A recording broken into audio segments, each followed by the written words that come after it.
Welcome to the White Knuckling It podcast with Justin Burke No, we got out of the life with the pre-roll. and Mitchell O'Brien. It was in his butt.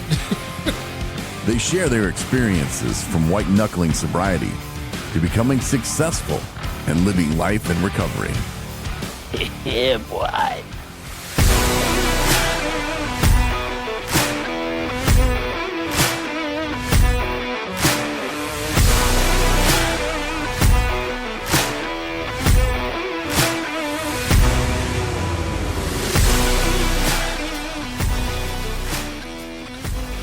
Welcome back to the White Knuckling It podcast.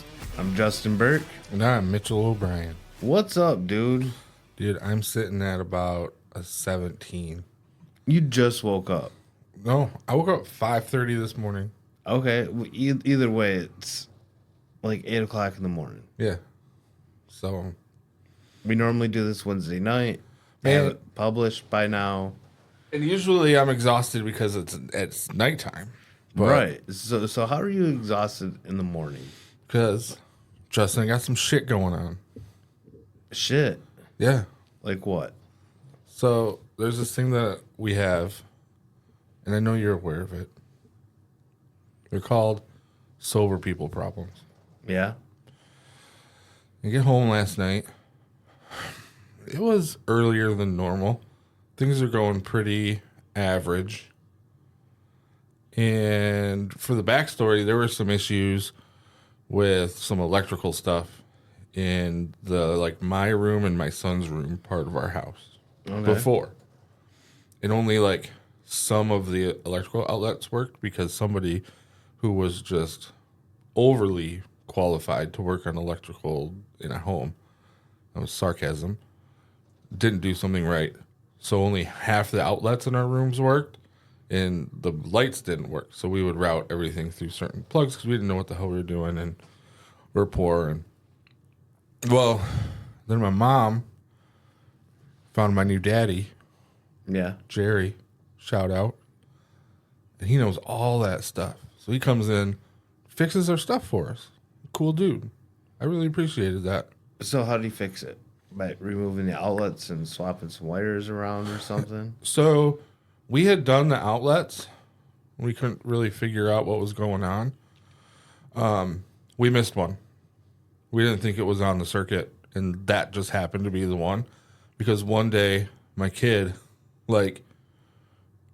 was doing something, and he moved a wire that was, or a plug that was plugged into it, and all of a sudden, all the lights and stuff turned on, and we're like, "Whoa, what's going on?"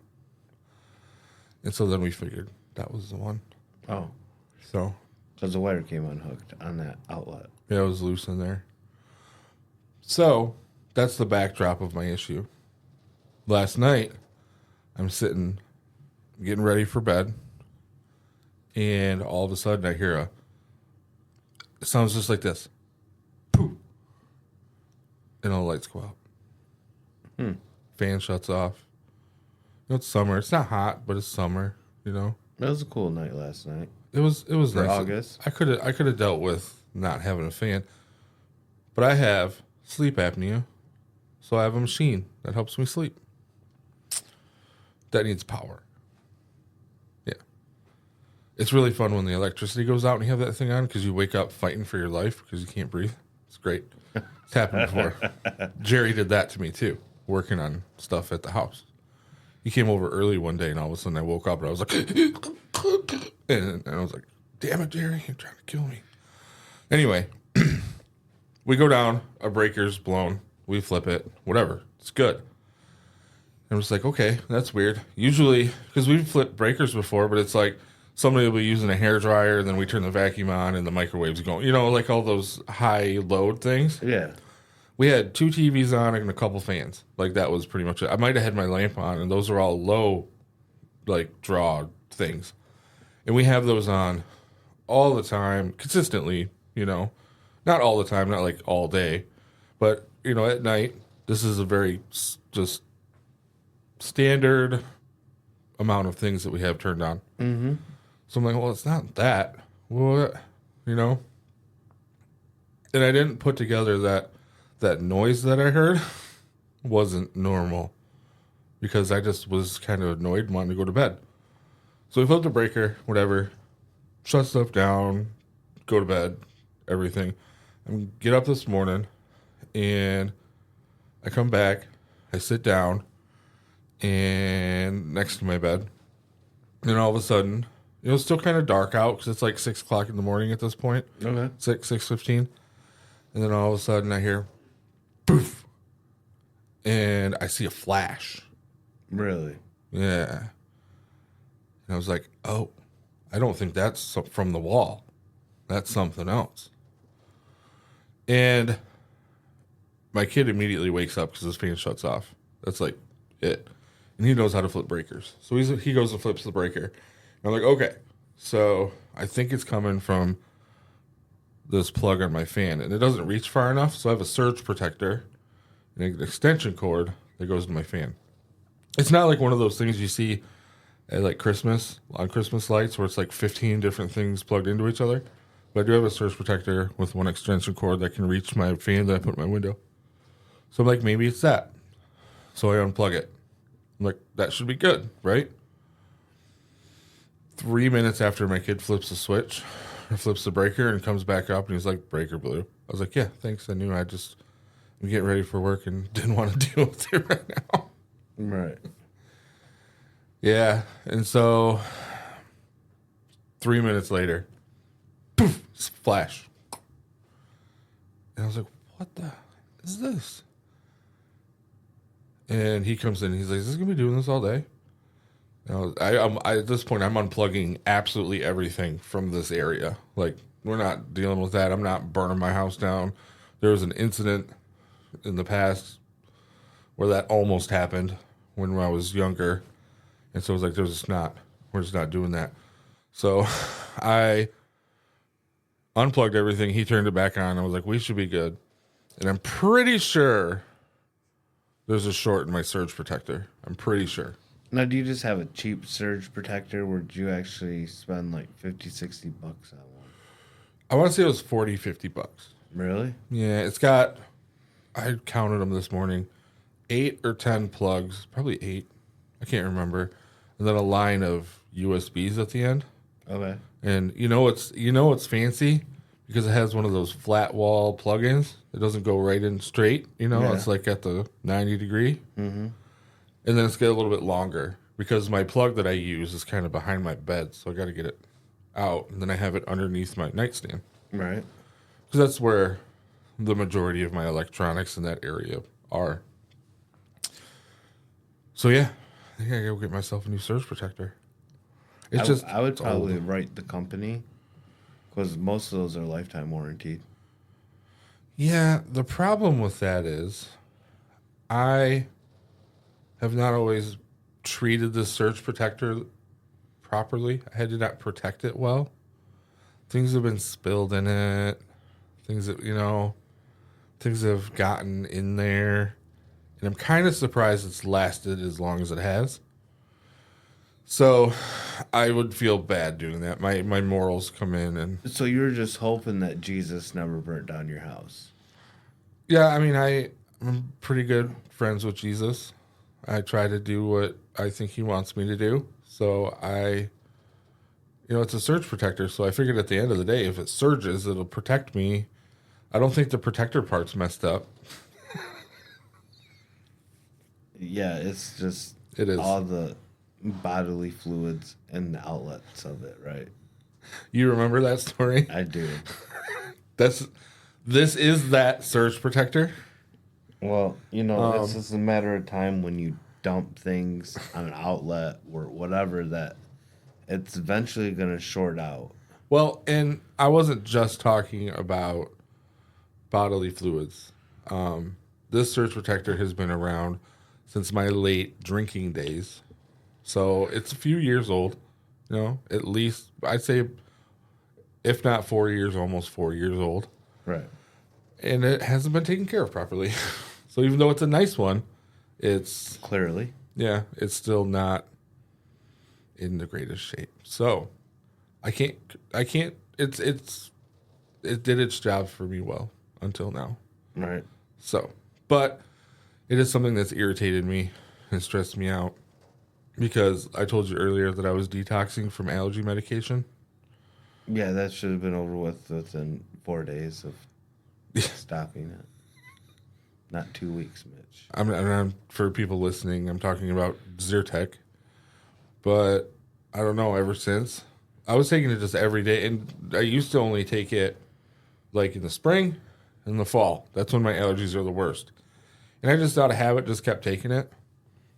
And I ran out of it like 2 weeks ago, roughly. Maybe a little less, but about 2 weeks ago. And I was like, it's the middle of summer. I don't need allergy medicine. Why am I even taking this anymore? I'm not going to go get any. And immediately, like, my eyes started to get itchy. I got a sinus headache. I started to get congested. And I was like, oh no, I've become dependent on this. Well, you know, it's fair to say I never really suffered from allergies neither. And since moving into my new place, my eyes have been itchy a lot more. I'm out in the country where there's all these other allergens that I'm not used to dealing with being in the city. You should be careful with, like, possible mold, but you are out in that side of town. I'm not going to out where you live. And my nose is really sneezy lately. Yeah, there's a lot of hay fields out there. Yeah. So that makes sense. Just a lot of other things I'm not used to dealing with being in the city life. Mm-hmm. Because we come from the concrete jungle back out to the country. And yeah, it's just mind-blowing. Well, my point is that I've been a little more congested and eye itchy lately. So having to deal with this when I was coming in early to record this, which I didn't have a problem with. I had a problem with having to deal with an extra thing. And those things can stress us out. And that's why we call them sober people problems, because we always talk to people. I know you've mentioned this, Corey's mentioned this, I have, that our problems in life don't go away. No, it just matters in how we deal with those problems. Yeah. In my recovery program, my therapist said life actually doesn't get easier when you get sober, No. but you get stronger and have more emotional fortitude to be able to handle things. So Yeah. it actually feels like it gets easier. Yeah, because I'm sure, let's say 3 years ago, you would have probably called in due to this said electrical problem. Well, if it didn't make me relapse and drink, then I probably would have been too overwhelmed. And I probably would have came in here and then would have gotten yelled at some point for not being productive because I was just like overwhelmed. But going through a healing process in counseling, which was the biggest part of that, and having some sobriety time, you know, I've gained that. A lot of people call it recovery capital, and we've talked about that in past podcasts, but I also like to call it emotional fortitude. It's just you can just handle more things. So I kind of let it put me in a bad mood this morning a little bit, but I'm working on it, you know. Well, that's good. So I'm here with you. I'm loving life. Yeah. Have you had any sober people problems? I kind of did last night, man. Mm-hmm. So, as I just mentioned, I moved from the concrete jungle Mm-hmm. back to the country setting. It's kind of a concrete, like, I don't even know, coniferous forest. Not necessarily a jungle here. Well, that's just what you call any town. They're a concrete jungle. Because there's concrete everywhere. You don't know who's lurking around. I mean, you go to where there's free camping at, and that's... There do be some lurkers over there. Yeah, that's the really bad part of the jungle. That's where Mufasa tells Simba not to go, where the light doesn't touch. Yeah, the remember? hyenas, the elephant graveyard. Yeah, that's like the elephant graveyard. That's my new name for that place. The elephant graveyard? Yep. Yeah, we should call it that for sure. Yeah, everywhere. I'm going to say it in my meeting today. Yeah, you should. When we go to the elephant graveyard. Yeah. Go ahead, sorry. But anyways, you know, so with moving out like that, out there, I got a 2-bedroom apartment. It's in a basement of this elderly lady's house, but it's a nice 2-bedroom apartment. I mean, for what it is, you know. And in the bathroom, it's one of the old style tubs. Like, there's still the old hand cranks that go, like, they go down, and then you can raise them up to, like, 90 degrees for max. Nice. Like, it's still got one of those faucets in it, and someone's updated it and put a new faucet above it instead of removing it. Does it have lion feet? No, there's Oh, no... it's in wall? Yeah, it's an in-wall tub, but it's about that deep. Yeah. And so it's a really deep step, and I already sometimes can't move my legs quite right as it is. Yeah, I mean, you've seen me walk. Sometimes I'll trip over my own feet. Well, you've had accident in the past that caused that, yeah. Yeah. I rolled the truck 5 times, and next thing you know, my back's a little messed up. I walk a little funny now, but it's just it is what it is, and I don't let it define me. So last night I did a bunch of work in my daughter's room because we're trying to get that around. I'm just drenched in sweat, and I'm like, "You go shower first, kid," because that's the play thing to do, you know. And I'm like, "I'll go shower next," and I'm just wore out from the day because it's like now it's like 10:30, 11 o'clock at night. That's when I be dealing with electrical problems, dude. We didn't get out of work. I didn't get out of work here until like 7:15, 7:30, somewhere around there. And I go home to do more housework. Well, like, it just never ends. And like, eventually one day I want all this housework to be done. So I just keep doing it. And after work, I put in an hour, hour and a half, 2 hours. If I do that every night, it will come together. And eventually, when I get out of work, I could just go home, sit down, and relax. And this isn't just like your normal housework, like vacuuming and dusting and taking the trash out. You're talking about your deal with this lady was I'd clean it. you'd clean it and do a little bit of repairs, right? Yeah. Yeah. Yep. Through, you know, and she would take off materials off the rent and stuff. So that's kind of good. You know, I know how to do all this stuff. Jack of all trades, master of none type thing. I mean, I grew up in the woods. I mean, when something broke, we didn't have money to call the repairman. Right. We figured out how to fix it ourselves. No, man, you had the dope man's number, not the repairman. Right. You know?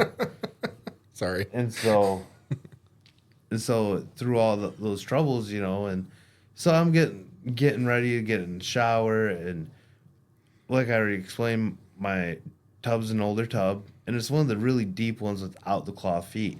Yeah. Like, it sits up a nice 18 inches. Yeah. All I can think of is Maybe like 20 inches. I should go home and measure how tall this tub is, because it is one of the most tallest tubs I've ever had to step into. maybe you should get a little step to help get you in. But I just think that's going to be perfect for you, man. You're going to have a stressful day. You know, maybe you do like 4 rides taking people to and from treatment. You can get home, some hot water, bath bomb, just, you know, light a candle. What kind of foo-foo shit are you on, bro? Sprinkle some rose petals on top of it once it gets a little bubbly. Pamper yourself. No, You've I'm been not, given I'm not this that gift kind of guy. of a deep tub. You can pamper. You don't have to tell anybody about it. I'm not that type of guy. I don't get down like that. I take showers. I can't tell you the last time I took a bath. I honestly can't. It's not even like for the bath. It's just for relaxation.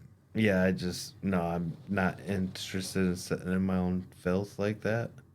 It's just for a minute. Yeah. Well, there's no You chlorine shower in off that at the water, end. so the water it doesn't sterilize as the filth comes off you. It doesn't eat it. Like the bleach they put in the hot tubs and the pools, you know. Like, no, I don't get down like that, bro. It's just for a minute, and then you shower off at the end. No, It's therapeutic. I can't do it. I honestly just can't do it. You rub some nice, like, lavender scented body oils on yourself when you get out and get into your silk sheets on your memory foam mattress. Now we know Mitch's kinks, people. And it's okay.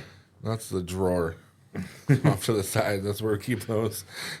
That's disturbing because you still live with your mom. Oh, we're roommates. You kind of remind me of Howard from Big Bang.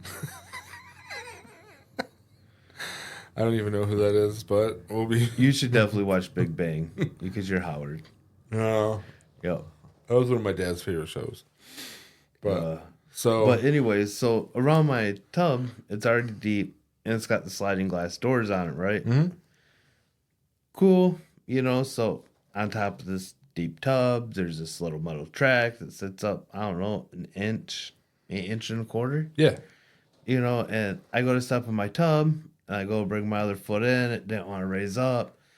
I try to reposition myself to get my leg in the shower and I start to lose my balance. oof. Next thing you know, I got 3 toes that's just cut. Like the skin just ripped right off my toes. So now, is there something that sounds like it's too sharp? I feel like those shouldn't It's be not that even sharp. It's not sharp. Like I just have really thick skin, so when something like pinches me or something and I drag it across something, it instead of just like sliding across like, soft skin would be, it just rips it. You Yeah. need a pedicure.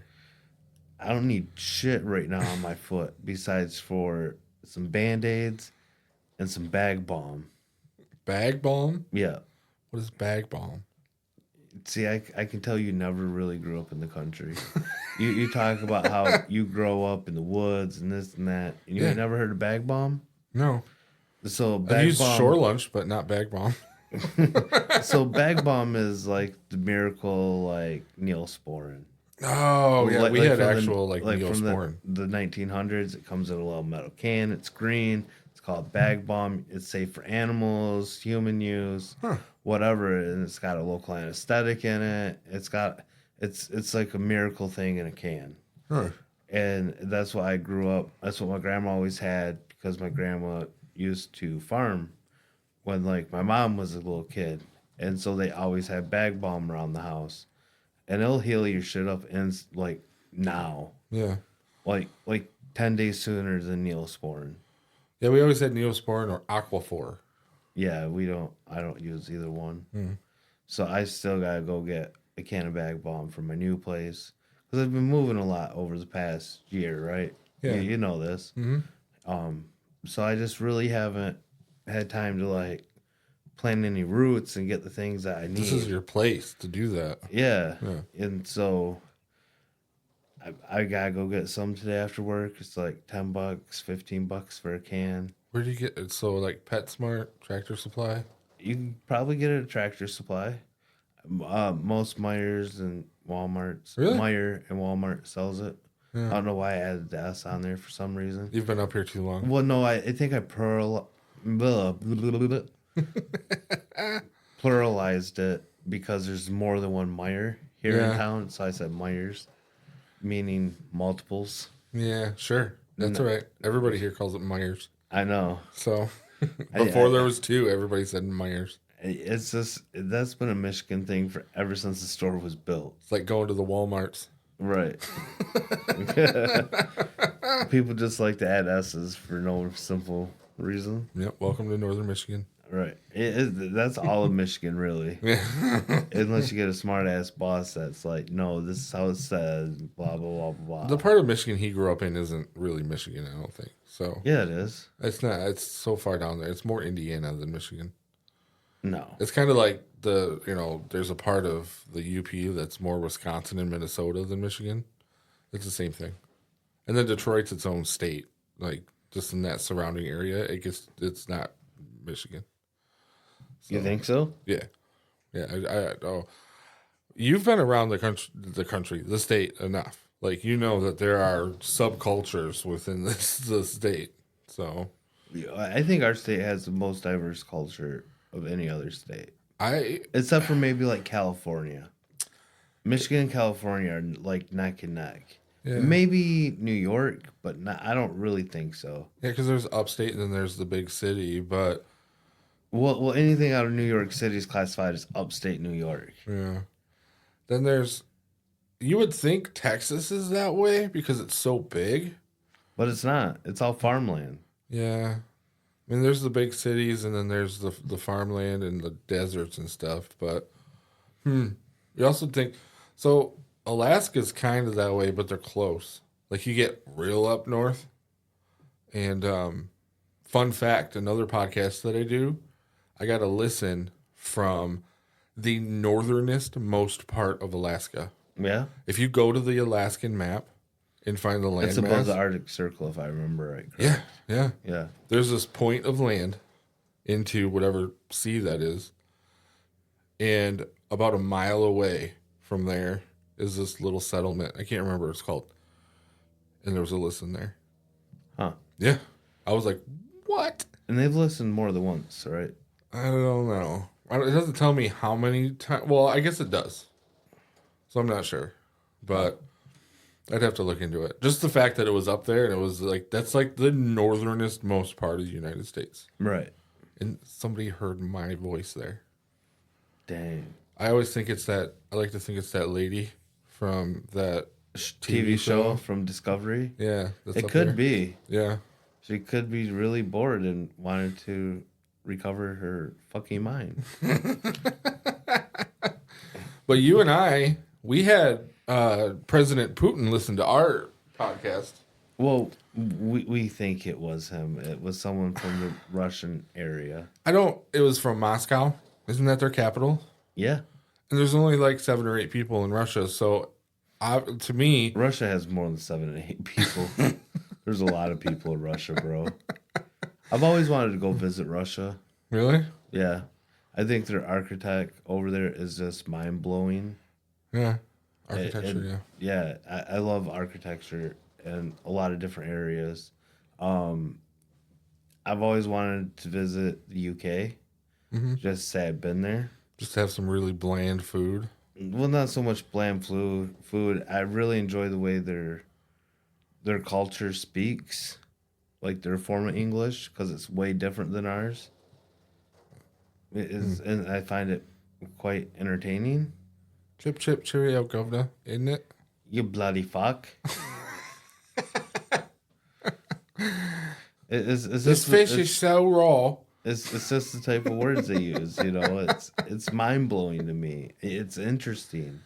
You know, just like Australia, I find very interesting. That's an accent that I like. Besides, there's multiple insects down there that can kill you. Like beyond. Just not even that. They have their own kind of wolves that want you dead. They have kangaroos that will literally drown you. Yeah. That's their go-to move against people is dragging you to water and drowning you. Really. Yeah, and you got to look it up. Yep.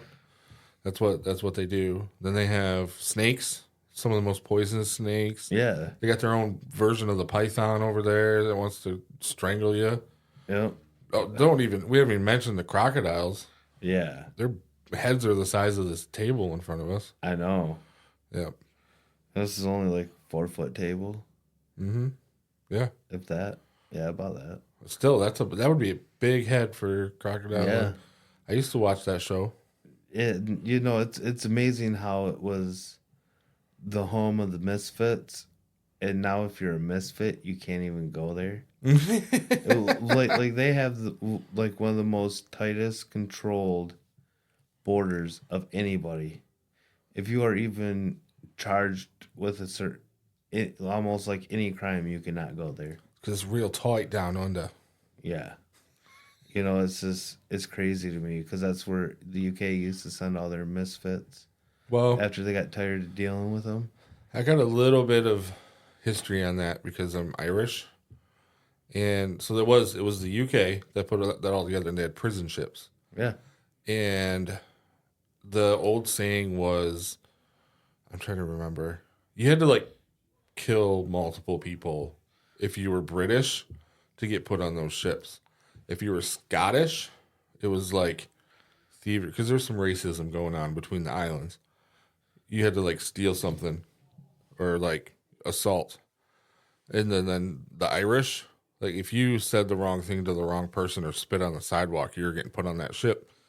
And the messed up thing about that ship is it would then go from that part of the world, the British Isles, and then it would stop at all the colonies in between to pick up their misfits and degenerates. And sometimes you would be on that prison ship for, I think they said, up to 3.5 years before it got to Australia. Well, that was a long ways to sail, down the whole coastline, Yep. You got to think about it. Sailing, like you count for wind. How many times are you at sea where there's no wind and it's this calm sea or ocean? It's just calm and flat. There's not even no waves to carry you the opposite direction you want to go. Right. Yeah. But the biggest thing was that they were stopping at all these different places also. So when you stop, it's not like even today, it takes time to go into port and get provisions and stuff like that. It just took longer back then. So yeah, 3.5 years. So if you survived the trip from where you came from, and you just want to hope that you were on one of the last colonies before you got dropped off, then you got sent to Australia, and then Australia is this land of monsters, basically. Yeah. So yeah, Like it's a strange own little place. it's actually a good analogy for change, though, because like you said, now if you're, say like got a felony or something like that, they don't even want you to come there. You can't go there. Right. Like you can't even file special paperwork like you can in Canada. Say, hey, I just want to come and fish. I don't mean no harm. And like you have to get permission from the country. Australia, you can't even get permission from their country to go there. Really? Yeah. I got a good friend of mine that I didn't really grow up with him, but like in my my last 2 years of high school and the first few years out of high school, we were really good friends. He worked EMS here in Michigan. He was from Cadillac. And now he lives over in Australia. And I was talking to him one day and I'm like, man, I'd love to come visit you in Australia. He's like, well, you got any felonies? I was like, yeah. He's like, yeah, that's no go. He's like, you can't even file for a special visa and say, hey, I'm going to be in his care. He accepts responsibility for my actions. Nothing like that. And it was really mind blowing that they're that strict. So I'm really hoping in the next couple years I can actually get my record expunged. Yeah.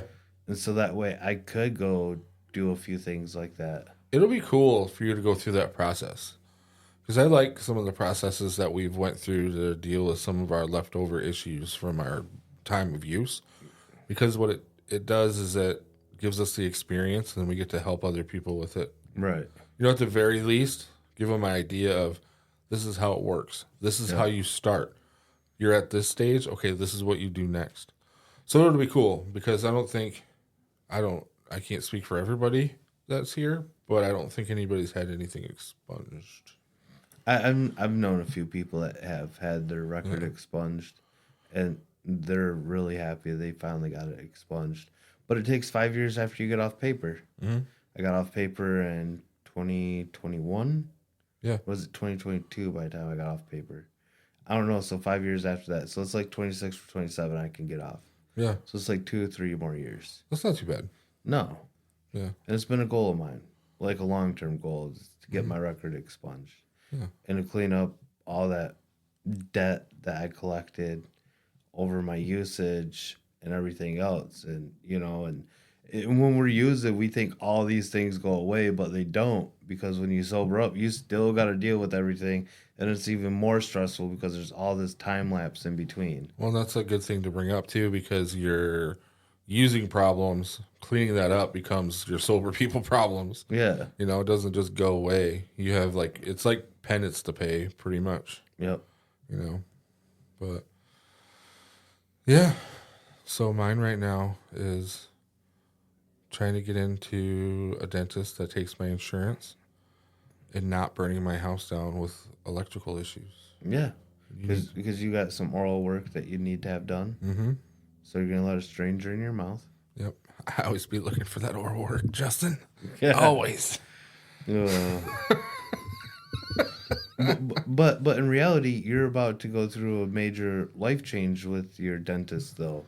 Because, like, you have some teeth that's out of place and really could be removed and could really benefit you. Yep. And should have probably been removed when you were a child. Oh, no, they should have. I have 5 teeth that are broken. Okay. Teeths. I've just been lucky that they're back ones. You know, they still have my front. Those need some work too. But then I have this one that's out of place that actually gives me the lisp that I talk with. That I wasn't self-conscious. See, it keeps me from speaking. I wasn't self-conscious about until the first podcast I was ever in. I heard myself speaking, and I was like, why has nobody ever told me I have a lisp? And that makes sense because my tongue doesn't work the way that it should. Well, no, because it hits it and it can't go all the way to the roof of your mouth. Mm-hmm. So that one needed to be taken care of when I was a kid. Yeah. So I'm going to be getting when it that grew done. in, it should have been yanked out. Mm-hmm. Mm-hmm. Like, I kind of feel bad a little bit for your childhood and not being taken care of. It's kind of like my daughter. Mm-hmm. You know, I go through all this work to try to make sure she's taken care of, and her mom could, I feel like, care less. Mm-hmm. You know, and just not give her care that she needs. Been really stepping up for your daughter, though. It's been cool. Yeah. Reconnecting with your son, and that's really cool, too. Yep. Yep. He asked for a lot of birthday gifts in a group chat, and I'm like, I don't even know these people. I ain't responding.